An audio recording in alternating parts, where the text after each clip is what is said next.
ओम नमः शिवाय। ओम नमः शिवाय। इस अप्सरा साधना को बिना मंत्र के भी कर सकते हैं और बैठना भी नहीं पड़ेगा। बहुत ही आसान साधना हम आपको देने वाले हैं, जो कि अप्सरा साधना कोई भी कर सकता है। इसमें कोई शंका वाली बात नहीं है। इस अप्सरा साधना में आपको ज़्यादातर कोई सामग्री की भी ज़रूरत नहीं पड़ेगी। सिर्फ़ और सिर्फ 50-60 रुपये आपका खर्च होगा, ज़्यादा नहीं। और 11 दिन की ये साधना है। कोई भी मेरे बहन भाई कर सकता है और कोई भी जाति वाला कर सकता है। इसमें नहीं है कि ये नहीं कर सकता, वो नहीं कर सकता। देखिए, इसमें हिंदू भी कर सकता है, मुस्लिम भी कर सकता है, ईसाई कर सकते हैं, सिख कर सकते हैं।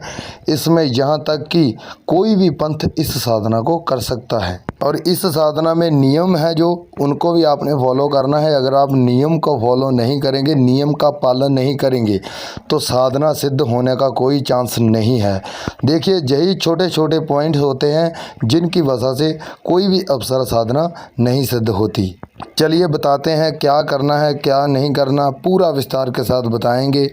बने रहिए हमारे साथ, आगे बढ़ते हैं। एक आपने दीपक लेना है। दीपक आप कोई भी ले सकते हैं, बड़ा ले सकते हैं, छोटा ले सकते हैं, वो आपके ऊपर निर्भर है। साथ में धूप या अगरबत्ती, दोनों से एक चीज़ लेनी है आपने। और साथ में इत्र की बोतल चाहिए। इत्र की बोतल बड़ी भी ले सकते हैं, छोटी भी ले सकते हैं, लेकिन लेनी आपने थोड़ी सी जिसकी अच्छी स्मेल हो, वो आपने बोतल लेनी है। इत्र की बोतल आपने अच्छी लेनी है जिसकी बहुत अच्छी स्मेल आती हो। साथ में आपने लाल कलर का सिंदूर लेना है। बस इतनी ही सामग्री चाहिए, बस इतनी ही सामग्री चाहिए। और 50-60 रुपये में ये सामग्री आपको अवेलेबल मिल जाएगी। कहीं से भी ले सकते हैं, बाज़ार से ले सकते हैं, दुकान से ले सकते हैं, कहीं से भी ले लीजिए। ये 100% सभी शहरों में मिलती है। हर किसी पूरे इंडिया में मिलती है। किसी भी कोने में चले जाएं, जो हमने आपको सामग्री बताई है ये नॉर्मल सामग्री है, ये सभी जगह से मिल जाती है। कुछ सामग्रियां ऐसी भी होती है साधना में जो कि बहुत ही कम लोगों के पास होती है। और ये हमने जो आपको सामग्री बताई है ये सभी के पास है, आप कहीं से भी ले सकते हैं। इस साधना को भी आप घर में नहीं करेंगे, घर को छोड़कर और कहीं भी कर सकते हैं। जंगल में कर सकते हैं, खेत खलिहान में कर सकते हैं, कुएं के पास कर सकते हैं, नदी के किनारे कर सकते हैं। अगर आप नदी के किनारे करते हैं तो नदी के किनारे जब आप साधना करते हैं तो बहुत अच्छे बेनिफिट आपको देखने को मिलते हैं। अगर आपके पास कहीं कोई नदी है, कोई छोटी नदी भी हो तो चलेगी, कोई बात नहीं। सुआ वगैरह जिनको बोलते हैं, छोटा हो तो कोई बात नहीं, लेकिन पानी उसमें चलता होना चाहिए और थोड़ा सा अच्छा पानी होना चाहिए। उसके किनारे आप बैठकर इस साधना को कर सकते हैं। जो जगह हमने आपको बताई है, इन सभी जगह से एक जगह को आपने एक जगह का चुनाव करना है, एक जगह को सिलेक्ट करना है। जब आपने उस जगह को सिलेक्ट कर लिया, एक दिन पहले जाकर वहाँ पर साफ़ सफाई कर देनी है। अगर गंदगी है तो आसपास के सफाई कर देनी है अच्छी तरह से। कहीं भी आप साधना करेंगे तो एक दिन पहले जाकर आपने साफ़ सफाई करनी है। साथ में ही अनुवेदन करेंगे, उसी जगह पर अनुवेदन करेंगे कि हम ये अप्सरा साधना करने वाले हैं, हमें अप्सरा साधना करने की इजाज़त दीजिए, अनुमति दीजिए। अब हम कल से अप्सरा साधना स्टार्ट करेंगे। कहीं भी आप बैठने लगेंगे तो ऐसे आपने अनुवेदन करना ही करना है। अगर नदी के किनारे बैठेंगे तो आपने नदी को अनुवेदन करना है। और साथ में आपको एक तस्वीर चाहिए। तस्वीर आप बड़ी भी ले सकते हैं, छोटी भी ले सकते हैं। सुंदर सी आपने तस्वीर ले लेनी है, जिसमें देखिए तस्वीर आपने वो लेनी है जिसमें देवी का रूप हो, सजी धजी हो, माँ के रूप में हमको दिखाई दे, वैसी आपने तस्वीर लेनी है। इस साधना को हम माँ के रूप में सिद्ध करेंगे, देवी के रूप में सिद्ध करेंगे और किसी रूप में नहीं सिद्ध करेंगे। अगर आप और किसी रूप में सिद्ध करेंगे तो उसका विधि विधान अलग है। आपको पहले बता दूं, सबसे पहले वहाँ पर जाकर आपने दीपक जलाना है। और दीपक जलाने से पहले एक आपने पीला कपड़ा लेना है। पीले कपड़े को नीचे बिछाएंगे ज़मीन पर, उसके ऊपर दीपक रखेंगे। जो हमारी जितनी भी सामग्री है वो सभी पीले कपड़े के ऊपर रख देंगे। और जो दीपक है उसमें तेल सरसों का डलेगा और रुई जो बाती है वो रुई की चलेगी। जो नॉर्मल रुई हमारे घरों में होती है, डॉक्टरों के पास होती है, वही रुई चलेगी। आपने पूरा सामग्री को सेटमेंट करके रख लेना है। तस्वीर को भी रख लेना है सामने। और आवाहन करेंगे। आवाहन करने से पहले एक बात और बता दूं, संकल्प लेना बहुत ज़रूरी है।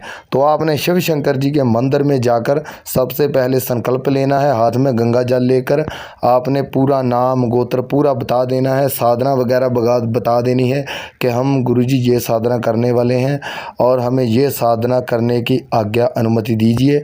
और जो आपके हाथ में गंगा जल थोड़ा सा बचा है उसको अपने सिर में डाल लेना है, ठीक है। और वो आपका संकल्प पूरा हो जाएगा। उसके बाद आपने साधना की तरफ आना है, पूरी सामग्री को सेटमेट करके रख लेना है और दीपक में तेल डाल लेना है और बाती रुई की डाल लेनी है। उसके बाद आवाहन करेंगे। आवाहन किसका करेंगे? अप्सरा का करेंगे। तो कैसे करेंगे? रागिनी अप्सरा प्रत्यक्षीकरण अगच्छा गच्छ स्वाहा। रागिनी अप्सरा प्रत्यक्षीकरण अगच्छा गच्छ स्वाहा। रागिनी अप्सरा प्रत्यक्षीकरण अगच्छा गच्छ स्वाहा। ऐसे आपने आवाहन करना है। आवाहन करके 5 बार आपने आवाहन करना है। उसके बाद दीपक को जला देना है, साथ में धूप अगरबत्ती, ठीक है। और जो आपने सामने तस्वीर रखी है वहाँ पर आपने तिलक लगा देना है और थोड़ा सा इत्र लगाएंगे। तस्वीर के ऊपर भी लगाएंगे, अपने ऊपर भी लगाएंगे, सामग्री के ऊपर भी छिड़काव कर देंगे ताकि वहाँ पर अच्छी स्मेल आने लगे। साथ में आपने धूप जला देना है, उसकी भी स्मेल अच्छी होती है।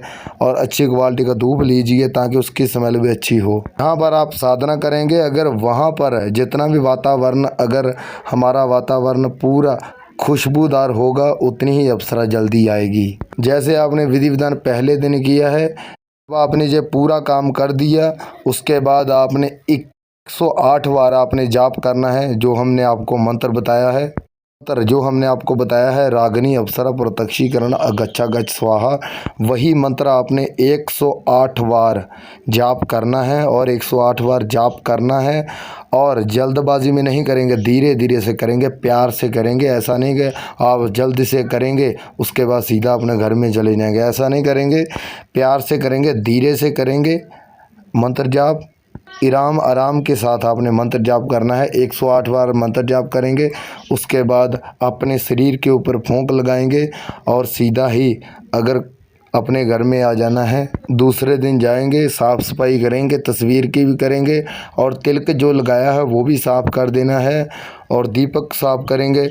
दोबारा से आपने फिर से रुई बाती डाल देनी है, तस्वीर के ऊपर तिलक लगा देना है। ऐसे जैसे आपने पहले दिन किया वैसे ही आपने लगातार 11 दिन तक करना है।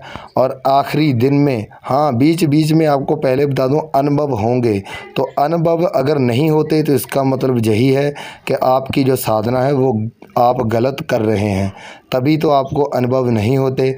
अगर आपको अनुभव होते हैं तो इसका मतलब यही है कि साधना आप बिल्कुल सही कर रहे हैं, सही जा रहे हैं। तो ऐसे ही आपने करते जाना है। जब आखिरी दिन होता है उस दिन अप्सरा आपके सामने आकर खड़ी हो जाएगी और आपको पूछेगी कि मुझे किस लिए बुलाया है। तो आपने यही कहना है कि देवी, हमने आपको जन कल्याण की सेवा के लिए बुलाया है। और 25-20 मिनट तक आपके पास रुकेगी, उसके बाद वो वापस चले जाएगी। आपने क्या करना है, जल्द से जल्द आपने वचनों की बात कर ली है कि देवी हमको वचन दीजिए। 3 ही वचन लेने हैं, 3 ही वचन आपने देने हैं। तो वचन थोड़ा सा सोच समझ कर लीजिए, ओके। अब नियम की बात कर लेते कि नियम कौन कौन से हैं। नियम यही है कि मीट मछली दारू अंडा बिल्कुल नहीं खाना। अगर आप किसी नशीले पाउडर का इस्तेमाल करते हैं तो वो भी आपने बंद कर देना है जब तक आपकी साधना चलती है। अगर किसी मेरे बहन भाई को किसी बात का नहीं पता चला तो वो हमें कमेंट सेक्शन में मैसेज करके पूछ सकते हैं। तो लाइक शेयर सब्सक्राइब करना मत भूलिए, बाद में आप भूल जाते हो तो प्लीज़ अभी कीजिए। अब हमें इजाज़त दीजिए। ओम नमः शिवाय, वंदे मातरम।